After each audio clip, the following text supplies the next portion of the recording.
Good morning. I'm Esther Song. I am with NetKAL 4, wannabe NetKAL 5. I actually currently run a company.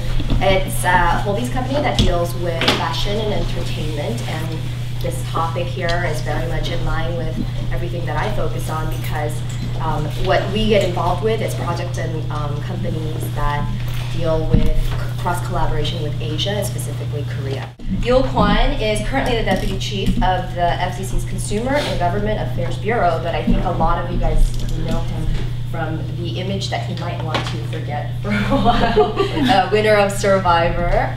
Actually, the Survivor that he started, that was a very controversial season because it was racially divided to a certain extent, and so that is very interesting. Why Survivor. He's also been lecturing with FBI Academy for a course on counterintelligence. He also reported on CNN, co-hosted on Discovery Channel, and he speaks on various corporations, universities for the topic of diversity and leadership. Next video is Terry Tong. She is the media arts consultant for Smithsonian Asian Pacific American Program. She has frequently written about books, theater, film, publication. She tells me she only tells the truth. Sometimes the truth hurts.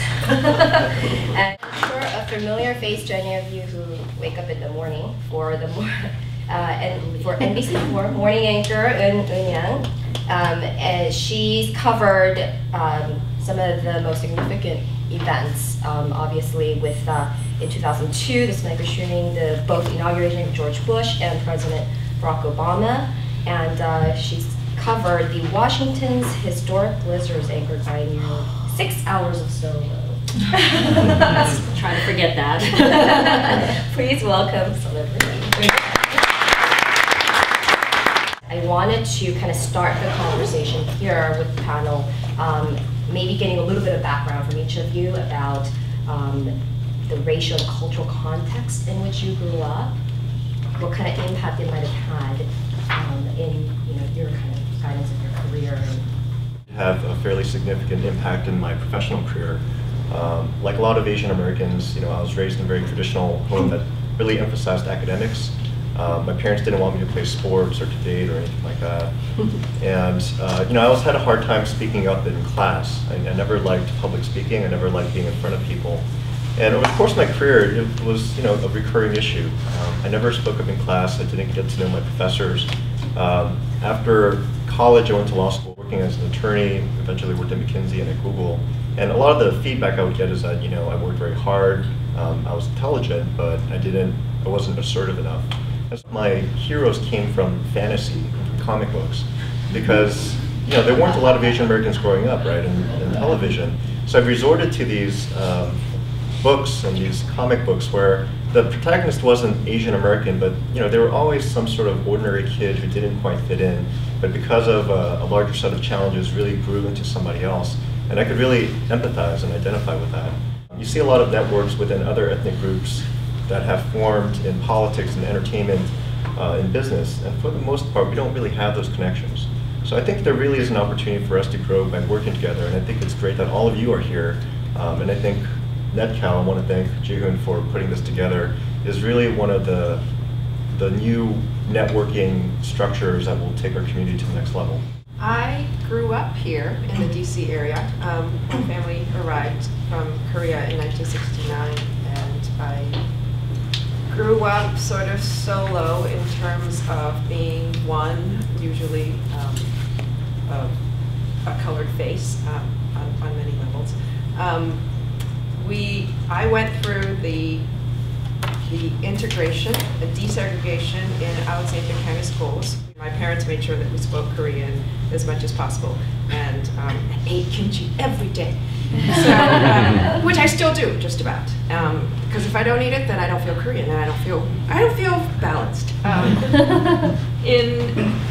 Fast forward to college, where suddenly I didn't have my Korean family to go home to, and I went to school in Hanover, New Hampshire. I've been at the Smithsonian for 8 years, and I started with a project, the Korean American Centennial Commemoration. And my greatest achievement at the Smithsonian had the first public showing of Better Luck Tomorrow, the final cut. And so that's my Smithsonian story.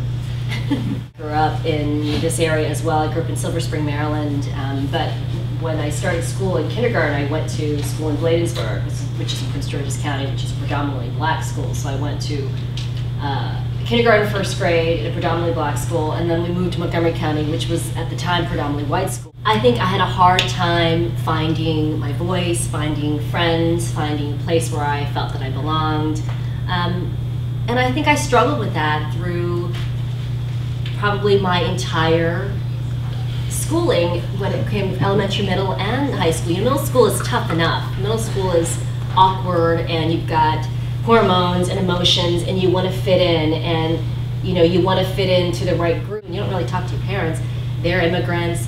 They've got harder issues to deal with, and you can't really, I think, vocalize or communicate and express what you're going through. So I think it's a tough time. I look back and I think, wow, I don't know if I'd want to go through that again. And it would be interesting to hear your perspective on where you think kind of the media portrayal of Asian Americans and Korean Americans are now, and where you would like to see it go, and kind of your role in that. And so we'll start with you. Okay. I find that when it comes to, and you'll specifically can attest to this, I think when it comes to media in terms of television, movies, I think Asian Americans, Asians in general, are still fall under these stereotypes. You're either the geek, nerd scientist who works in an office corner, and then all of a sudden you have the code and you're gonna help change, in the Matrix, the key maker, whatever his name was, or you're a mafia guy, or you're the kung fu master. There are just X amount of roles that are available, I feel like, for Asians in movies, television, mainstream. I think we still, to this day, struggle with this idea of foreignness, that no matter how long you've been in this country, no matter how many generations, because your face looks different, you can't possibly be an American, a real American. It's always, where are you from? Where are you from? Washington, D.C. is not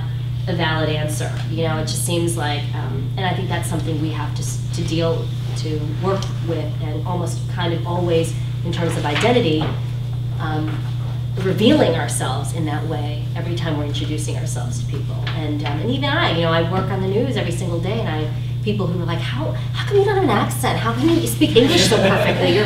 Because my parents speak with an accent. I mean, that's how ignorant, and in some cases, I think, what we are struggling with, the stereotype. And going back to the question of my job as a reporter, journalist, it's twofold. It's not just covering stories that affect the Asian American community, but when we're looking for stories that just don't involve Asian Americans, we need to find experts. If we're looking for an expert on politics, or an expert on the healthcare issue, or the immigration issue, do we always go to the same experts? Aren't there, there are plenty of Asian American experts who know a lot about the immigration issue or the healthcare issue.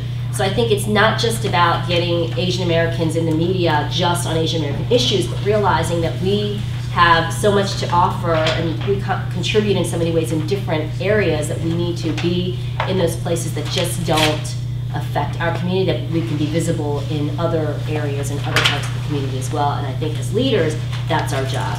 The NetKAL V Community Project is Korean American political empowerment.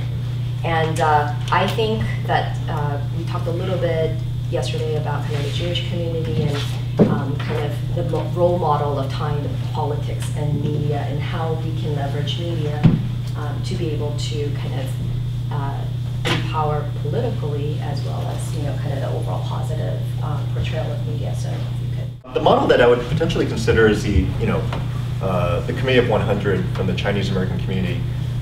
It's not a perfect model, and people criticize it as being elitist, but for those of you who haven't heard of it, the Chinese American community decided, hey, let's get together our most successful and prominent leaders across every industry and create a committee of 100 people. It ended up being a bad name, because you get to 100 and you're not going to stop, right? You're not just going to add people when they die. It's like Baskin Robbins. So, yeah.